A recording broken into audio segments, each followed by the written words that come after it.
Yeah. Okay. Yeah, that's fine, yeah. Okay, talking to my mates, Solid, over the past few days, he wants to know about something I've been thinking about for a while, how we can advance humanity collectively. This is not going to work, this is not good neither. I've lost it now, you bastard. No, it's good. Yeah. Okay. You can't put that on, I've lost it now, you bastard. You have to take that off at the interview, okay? You're putting it all on, aren't you? Yeah, Everything. I'll put the bloopers in it. Yeah, Yeah. go on then. Okay, you just, I won't smile, just talk to me. Okay, yeah. Yeah. So let's talk about an idea from my good friend and fellow human, Paul. Now, before Sol became Paul, we still had problems as a species, and we still do. Now more than ever is the most important time for us to talk and bring forward ideas in any way that we can that benefit and raise awareness in the collective. In this brief clip, we discuss the idea of a human impact unit, an educational hub that will accelerate the evolution of humanity, breeding a new generation of caring, knowledgeable, and unique people who share ideas and passions in order to bring balance and harmony to our planet that is our home. I hope you find this video inspiring, and I would love to hear any comments below that you have about the topic. Thank you. Oh, there we go. Yeah, red button. So when we look at the advancement of humanity over the past 5,000 years of civilization, there's been phenomenal leaps for us, really. We've done so much together. We've advanced, we've stopped killing each other partly. You know, we've advanced emotionally, spiritually, we're on the way. Financially, we're on the way. There's just been so many positive advantages for humanity. Yet, when you look a bit deeper, in the past 120 years, 262 million people have died by democide. Democide, if you don't know, is death by government. So in spite of the advances for humanity, there's still a lot of shit happening in the background. And it seems that these past 10 years that there seems to be more and more build-up for war, particularly this past year. Like, there seems to be, how can I put it, there's like a collectiveness towards destruction that seems to be building up at this moment. And why would we waste so many more lives, so many lost souls? So in spite of all the advancements for humanity, if we carry on with our present way of thinking and systems, especially trusting in our governments to do what is right for us, then humanity as a whole will suffer.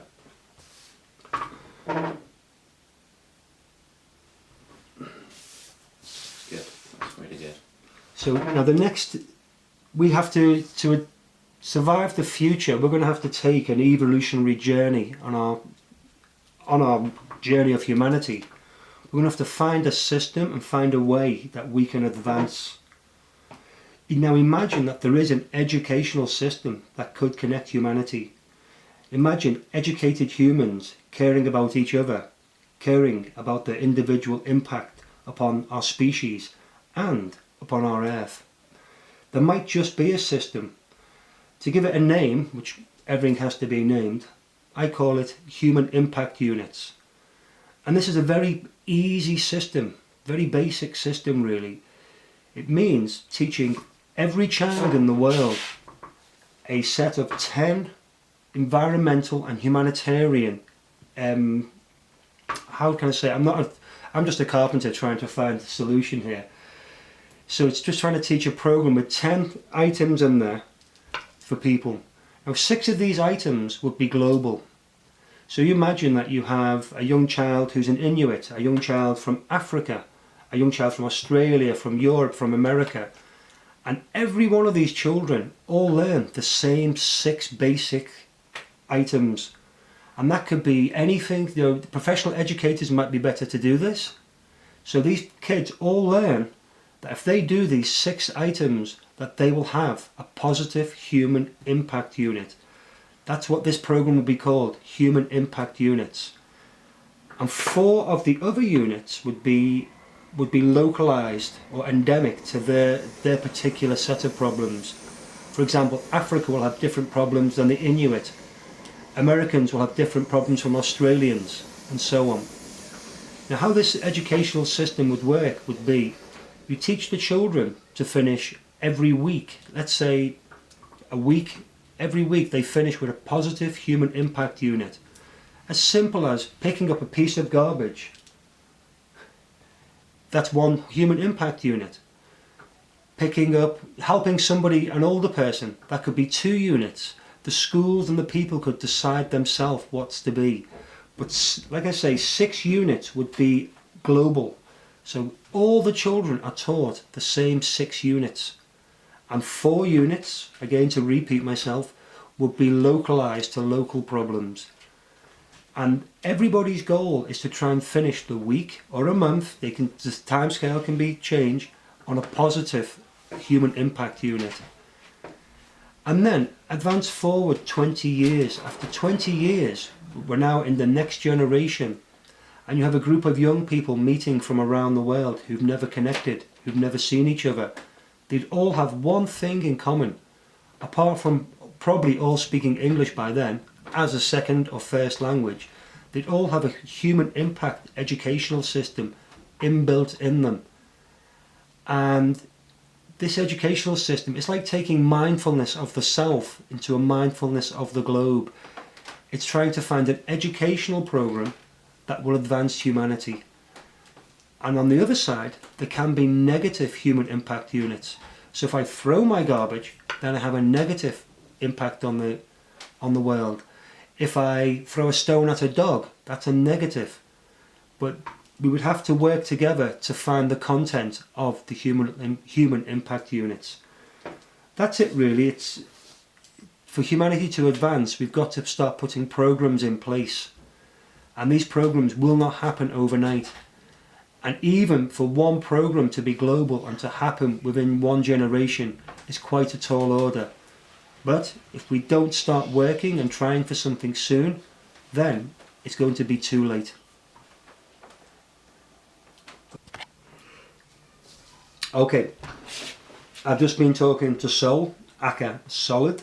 Solid. He's a solid young man, mentally and physically, especially mentally, about the human impact units, which he's got some very good questions for me about this. Yeah. And what it is really is a generational plan.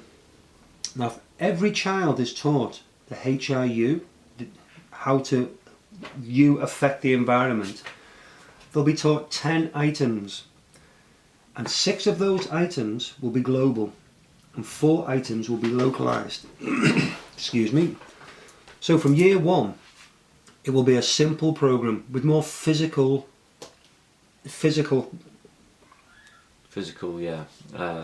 work, so to say. more physical work. Like kids at school. Exactly. So learning like how coordination and stuff like that.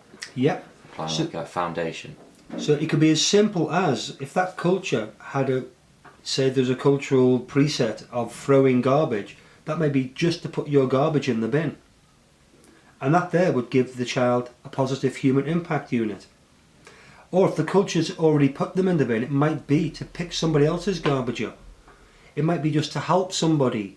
If you see something wrong, you know, to help somebody, you see somebody's bag is undone and the stuff's going to fall out.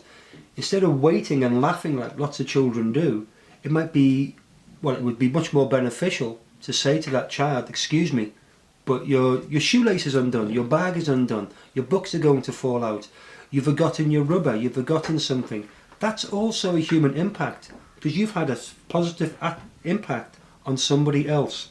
So it's like on a minor scale, and then kind of like a school system. So as you get older, the things you learn are more interactable with the broader environment. Like you'll learn about geography or something like that, something that benefits society on a bigger whole, but it's just starting off as kids learning a foundation and how to behave, kind of. Exactly, that's exactly it. It's learning. Yeah, that's a very good point there, Sol.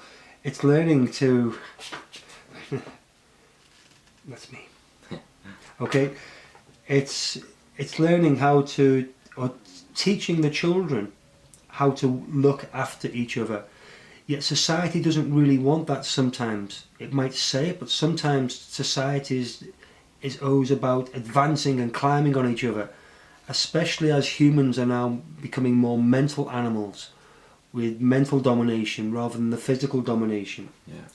But going back to the human impact units, so say by the time the child finishes year 6, they should have a very good understanding of how to physically help one another in school and out of school.